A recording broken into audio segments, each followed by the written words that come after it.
श्री शिवाय नमस्तुभ्यम। हर हर महादेव। कैसे हैं आप सब? देखिए, आज का यह वीडियो बहुत ही खास होने वाला है। आप सभी लोग जानते हैं कि 13 नवंबर 2024 यानी कि बुधवार के दिन कार्तिक महीने की प्रदोष तिथि पड़ रही है। और दोस्तों, कहा जाता है कि प्रदोष के दिन भगवान भोलेनाथ की पूजा की जाती है और इसी दिन किया गया एक दीपक और एक चुटकी हल्दी वाला उपाय कभी भी विफल नहीं जाता है। अगर आपने भी इस महीने में ये उपाय नहीं किया है तो इस उपाय से चूकना मत दोस्तों, क्योंकि इसी दिन किया जाने वाला पंडित जी द्वारा बताया गया हल्दी वाला उपाय आप लोगों को जरूर करना चाहिए। क्योंकि दोस्तों, ये एक ऐसा उपाय है जो कि इस उपाय को करने के बाद दोस्तों आपको फिर कोई और उपाय को करने की जरूरत नहीं है, क्योंकि सबसे बड़ा और सबसे नया ये उपाय पंडित जी ने अपनी अभी की शिव पुराण की कथा में ही बताया है। मैं जिस उपाय को आज हम आपको बहुत अच्छे से समझाने वाले हैं, इस वीडियो को देखने के बाद इस उपाय को समझने के लिए आपको कोई और वीडियो को देखने की जरूरत नहीं पड़ेगी। तो चलिए दोस्तों, उपाय को शुरू करते हैं। देखिए, यह दिन इतना खास होता है, इतना महत्वपूर्ण होता है। देखा गया है कभी कभी बड़े बड़े पूजा पाठ अनुष्ठान से जो मनोकामना पूर्ण नहीं होते, 13 नवंबर 2024 बुधवार प्रदोष के दिन एक छोटे से उपाय करने से ही आपकी मनोकामना पूर्ण हो जाती है। और बहुत सारे लोगों ने इस उपाय को किया भी है और उनको इस उपाय को करने का फल भी जरूर मिला है। अगर आप लोग भी इस उपाय को कार्तिक महीने के प्रदोष की रात करना चाहते हैं तो आप इस उपाय को पहले अच्छे से समझ लेना, सुन लेना, उसके बाद करना। आपको इस उपाय का फल जरूर मिलेगा। और इस उपाय को कर लेने से आपके घर में चाहे किसी भी प्रकार की दुख और समस्या क्यों ना चल रही हो, चाहे आपको उसका कारण भी नहीं पता है कि भाई यह समस्या किस कारण से चल रही है, उसका कुछ भी कारण हो सकता है, जैसे पितर दोष हो सकता है या किसी भी तरह का मंगल दोष भी हो सकता है, और भी बहुत तरह के दोष होते हैं, कुछ भी हो सकता है।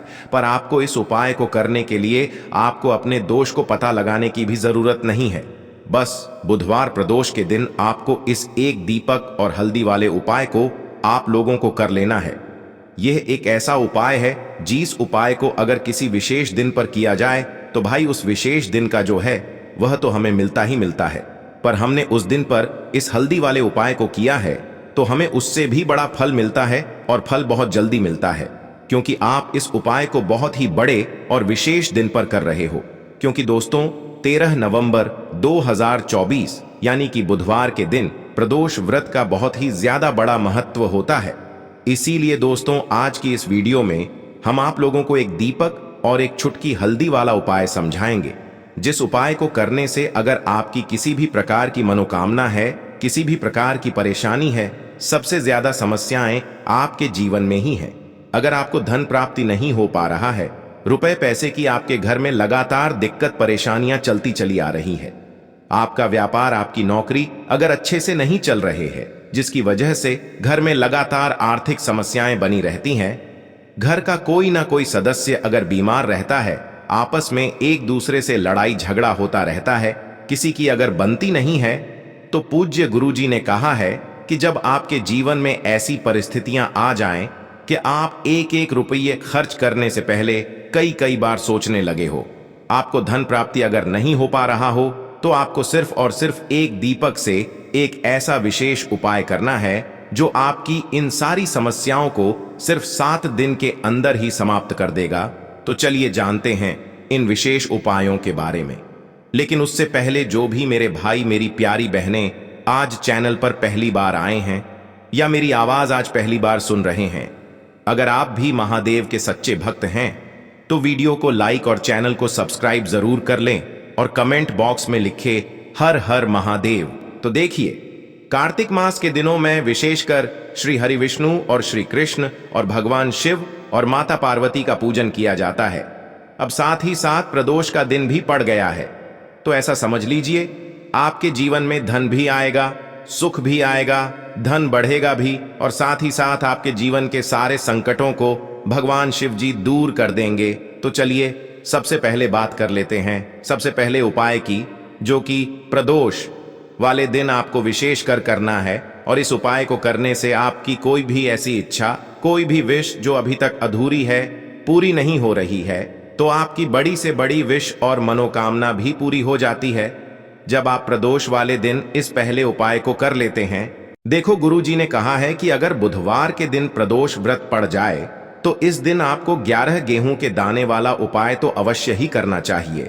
देखो, सबसे पहला उपाय, यदि आपके जीवन में कर्जा बहुत अधिक है, आपके जीवन में संकट बहुत अधिक रहते हैं, आपके ऊपर बहुत अधिक विपदा आ रही है, बार बार आपको अपने व्यापार में और अपने धन में हानि देखने को मिल रही है, यानी कि आपको प्रत्येक कार्य में हानि हो रही है, तो आपको यह उपाय करना चाहिए। देखिए, इस उपाय के लिए आपको 11 गेहूं के दाने आपको लेने हैं। ठीक है, 11 दाने लेने के बाद में आपको जरूरत होगी चावल के दानों की।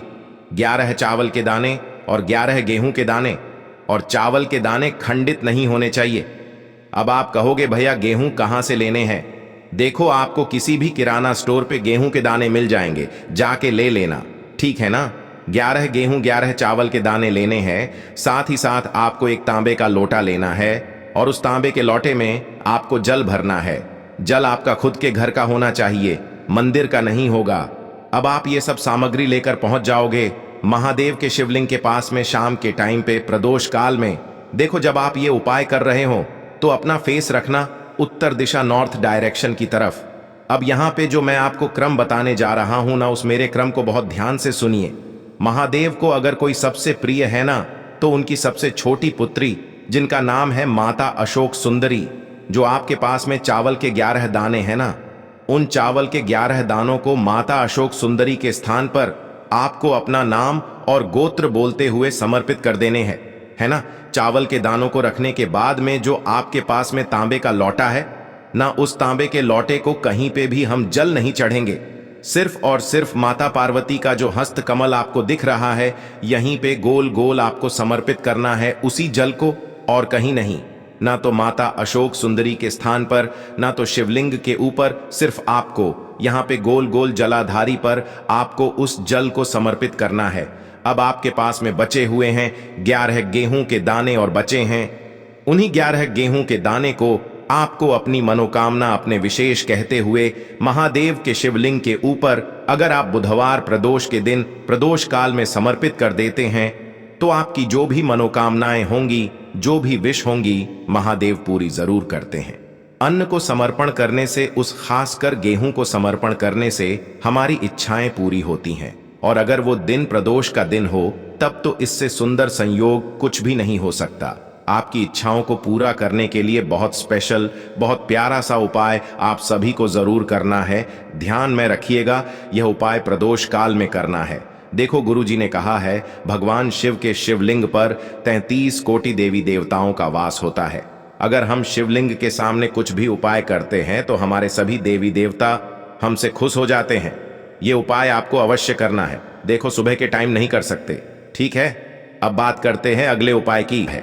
देखिए, इस उपाय के लिए आपको मात्र 5 हरे मूंग के दाने ले लेना। हरे मूंग के दाने आपको साबुत लेने हैं, खंडित नहीं होने चाहिए। इस बात का ध्यान रखें। और इसी के साथ में आपको एक तांबे के पात्र के अंदर अपने घर से शुद्ध जल ले लेना है। अब दोस्तों, इन सभी सामग्रियों को लेकर के आपको सीधे पहुंच जाना है भगवान शिव के मंदिर में। देखिए, इस उपाय को भी आप सुबह भी कर सकते हैं और शाम के समय में भी कर सकते हैं। देखिए, भगवान शिव के मंदिर में पहुंचने के बाद आपके पास जो 5 हरे मूंग हैं, उनमें से पहला जो हरा मूंग है, आपको शिवलिंग के सामने जो नंदी महाराज होते हैं और उनका जो पैर उठा हुआ होता है, वहां पर आपको पहला हरा मूंग समर्पित कर देना है और आपको ओम नमः शिवाय इस मंत्र का जाप कर लेना है। फिर आपको दूसरा हरा मूंग लेना है और शिवलिंग पर जो श्री गणेश जी वाला स्थान होता है, वहां पर आपको यह दूसरा हरा मूंग समर्पित कर देना है। यानी कि शिवलिंग के सीधे तरफ आपको यह दूसरा हरा मूंग समर्पित करना है और फिर आपको ओम नमः शिवाय या फिर श्री गणेशाय नम इस मंत्र का जाप कर लेना है। तीसरा हरा मूंग का दान आपको भगवान शिव की सबसे प्रिय पुत्री माता अशोक सुंदरी वाले स्थान पर समर्पित करना होगा। शिवलिंग की जो जलाधारी होती है, जहां से जल बह करके आता है, उसी जलाधारी के बीच में जो कहीं कहीं उठी हुई लाइन होती है सांप की आकृति के रूप में, वहीं पर आपको तीसरा हरा मूंग समर्पित करना है और फिर आपको ओम नमः शिवाय इस मंत्र का जाप कर लेना है। अब दोस्तों चौथा जो हरा मूंग है उसे आपको भगवान कार्तिकेय जी का जो स्थान होता है शिवलिंग पर, वहां पर आपको ये चौथा हरा मूंग का दाना समर्पित कर देना है और आपको ओम नमः शिवाय इस मंत्र का जाप कर लेना है। अब दोस्तों आपके पास जो पांचवा और अंतिम हरा मूंग बचा हुआ है उससे आपको उससे जल के पात्र के अंदर डाल देना है और इस हरे मूंग से युक्त जल से आपको भगवान शिव के शिवलिंग का अभिषेक कर देना है। जल आपको बिल्कुल धीरे धीरे समर्पित करते जाना है और लगातार आपको शिव महापुराण के मूल मंत्र श्री शिवाय नमस्तुभ्यम इस मंत्र का जाप करते रहना है। फिर आपको शिवलिंग के सामने बैठकर, यदि आप अपने बच्चों के लिए ये उपाय कर रहे हैं, यदि आप अपने बच्चों की बुद्धि ज्ञान और विवेक के लिए उपाय कर रहे हैं तो उसके लिए आपको प्रार्थना कर लेनी है, या फिर व्यापार में वृद्धि करने के लिए ये उपाय कर रहे हैं तो उसकी कामना करते हुए आपको प्रार्थना कर लेनी है, या फिर अपनी नौकरी के लिए कर रहे हैं, या फिर अपने इंटरव्यू के लिए, या फिर धन की प्राप्ति के लिए कर रहे हैं। जिस भी कामना के लिए आप उपाय कर रहे हैं उसे परिपूर्ण करने के लिए आपको महादेव से प्रार्थना कर लेनी है और फिर आपको वापस अपने घर आ जाना है। पूज्य गुरु जी ने कहा है कि जो भी व्यक्ति इस उपाय को कर लेता है तो यकीन मानिए आपके जीवन की जो सारे संकट कष्ट और बाधाएं ही वो सभी समाप्त होंगे। अब हम बात कर लेते हैं तीसरे उपाय की। देखिए, इस उपाय के लिए आपको 2 दीपक लेने होंगे।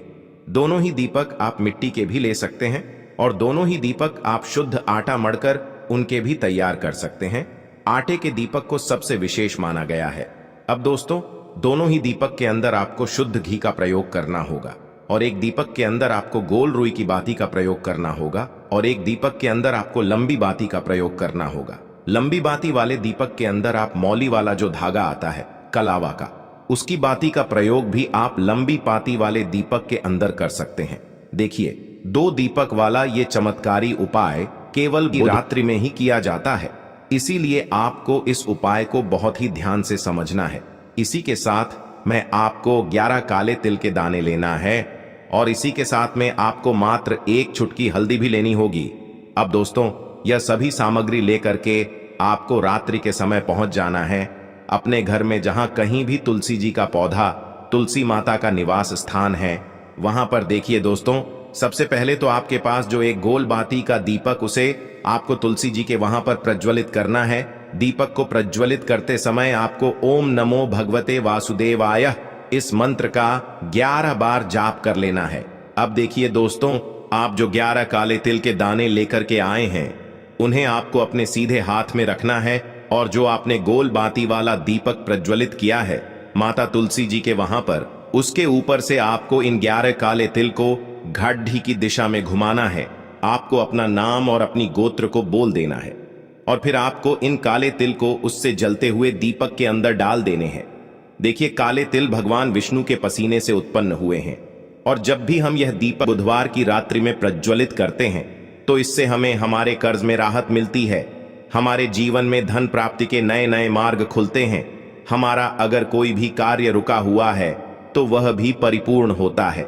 देखिए, गोल बाती का जो दीपक है विशेषकर हम माता तुलसी के वहां पर भगवान विष्णु और माता लक्ष्मी के निमित्त प्रज्वलित कर रहे हैं। इस प्रकार से आपको ये दीपक प्रज्वलित कर देना है। अब जो आपके पास लंबी बाती का दीपक है, 1 चुटकी हल्दी है, तो इससे आपको लेकर के पहुंचना है अपने घर के मंदिर में। आपके घर के मंदिर में माता लक्ष्मी की जो भी प्रतिमा ही मूर्ति है उनके सामने सबसे पहले तो आपको ये लंबी बाती का दीपक रखना है। फिर आपको दीपक को प्रज्वलित कर देना है। दीपक को प्रज्वलित करते समय आपको ओम महालक्ष्मी नमः इस मंत्र का जाप करते रहना है। अब दोस्तों, आपके पास जो 1 चुटकी हल्दी है उसे आपको अपने सीधे हाथ में रखना है और इस 1 चुटकी हल्दी को आपको उस दीपक के ऊपर से 11 बार घड्डी की दिशा में घुमाना है और आपको ओम महालक्ष्मी नमः मंत्र का जाप करते रहना है और इस 1 चुटकी हल्दी को आपको उसे दीपक के अंदर डाल देना है। देखिए, 1 चुटकी हल्दी वाला जो दीपक है आपके जीवन से दुर्भाग्य को समाप्त करता है, माता लक्ष्मी की आपको कृपा प्राप्त करवाएगा, धन प्राप्ति के आपके जीवन में नए नए मार्ग बनाएगा। गुरु जी द्वारा बताए गए ये सब सिद्ध उपाय है। दोस्तों, इस वीडियो में हमने आपको गुरु जी द्वारा बताए गए 3 से 4 बहुत ही चमत्कारी उपाय बताए हैं जो आपको करने हैं। उपाय से लेकर कुछ भी पूछना है तो कमेंट बॉक्स में पूछ सकते हैं। उपाय को करते समय किसी भी प्रकार की गलती ना करें। अगर आपको हमारी वीडियो पसंद आए तो हमारे इस चैनल को सब्सक्राइब जरूर करें, वीडियो को लाइक जरूर करें। हर हर महादेव, ओम नमः शिवाय। इस उपाय के लिए आपको तुलसी जी की जो सूखी लकड़ी होती है उसे ले लेना है। देखिए दोस्तों, यदि आपके पास पुरानी तुलसी जी की लकड़ी है तो उसे आप ले सकते हैं, और यदि आपके घर में तुलसी जी जो लकड़ी है वो सूखी हुई है तो उसकी लकड़ी आप तोड़ डेच करके इस्तेमाल कर सकते हैं। लेकिन आपको ध्यान रखना है कि सूर्यास्त से पहले पहले ही आपको ये जो तुलसी जी की लकड़ी है इससे अवश्य ही तोड़ डेच लेना है। तो इस उपाय के लिए आपको सबसे पहले तो एक मिट्टी का दीपक लेना होगा। आप चाहें तो आटे का दीपक भी ले सकते हैं, क्योंकि आटे का दीपक सभी दीपक में सर्वोत्तम माना गया है। इस दीपक के अंदर आपको शुद्ध घी का प्रयोग करना होगा, और इससे दीपक के अंदर अपने जो तुलसी जी की लकड़ी ली है उसे भी रख देना है। लेकिन ये जो तुलसी जी की लकड़ी है इसमें आपको चारों तरफ अच्छे से घी लगा लेना है। देखिए, गुरु जी ने बताया है कि जो तुलसी जी की लकड़ी है यदि आप उपाय करते हैं और बहुत ही शीघ्रता से जल जाती है तो इसके लिए आपको एक कार्य करना है। आपको थोड़ी सी रुई ले लेनी है, और उससे रुई को आपको जो तुलसी जी के अपने लकड़ी ली है उस पर अच्छे से चारों तरफ लपेट देनी है। तुलसी जी की लकड़ी के ऊपर रुई लपेटने के बाद इसे आपको पूरा घी के अंदर डुबो लेना है। अब इसे आपको बाती के रूप में प्रयोग करना है। अब दोस्तों, इस दीपक को आपको प्रज्वलित कहाँ करना है, तो इस दीपक को आपको या तो भगवान विष्णु के सामने प्रज्वलित करना होगा, या फिर आपको भगवान श्री राम के सामने प्रज्वलित करना होगा, या फिर भगवान कृष्ण के सामने, यानी कि भगवान विष्णु के जो भी अवतार हैं उनके सामने आप ये दीपक प्रज्वलित कर सकते हैं। या फिर आप इससे दीपक को माता तुलसी जी के सामने भी प्रज्वलित कर सकते हैं। पूज्य गुरु जी ने बताया है कि जो भी व्यक्ति इस प्रकार से तुलसी जी की डंडी से यह दीपदान कर देता है उसके जीवन में कभी भी धन की समस्या नहीं होती है। इसीलिए आपको ये पूरे साल में केवल एक बार ही मौका मिलता है।